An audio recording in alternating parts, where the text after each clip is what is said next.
All right, this is pretty much what you get. You get the manual, the power cord, the actual vacuum itself, and it has a weight. It's about a pound or less than a pound. You get two different types of you got the brush, and then you got the rolling one, which is the suction width brushes on the top. They give you 3 poles for the extensions of it. If you don't need to set up all 3 of them, you could have 2 or 3. It depends on the length of your pool. This one actually retracts itself here to actually clean the filter. Any kind of trash you have in here, it's going to capture it. This is made by stainless steel mesh, if you guys can see that.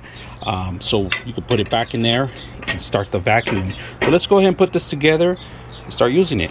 First of all, if you guys can see, there's a little area indentation that you actually have to, it's like a puzzle piece. You have to take this piece. This actually is an adapter for both these units right here. So basically you put it in there and you twist it so it can lock in. If you guys can see, you have to lock that in. In this scenario, we could use the brush, and you could brush the sides of it and suck some of the debris that you have in there.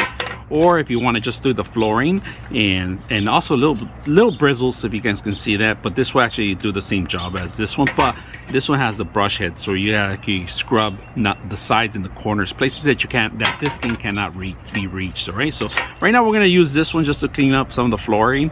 All right, for the pole area, if you guys can see, there's a little indentation there. If you guys can see, just put it in, lock it in, and it locks in automatically in here. You could release it by pushing the button in here. And this part's a twisting part on one of the brakes, so let's go ahead and set that up. Like I said, it's an optional, but I think I'm going to remove this one and just keep the 2 poles because it's long enough as it is with just the 2 poles. So it's an option if you want. If you have a longer pool, you can set up all 3 of them.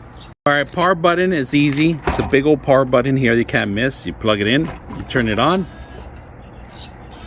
and you could hear it.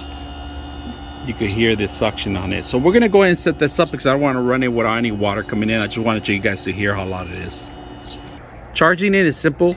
There's another place in the side of it, in the back of it, where it's a rubber cover that you unlock it in here pretty much, and that's where you actually plug it in and charge it up. It's a 2-prong connection, and it should last you for many hours.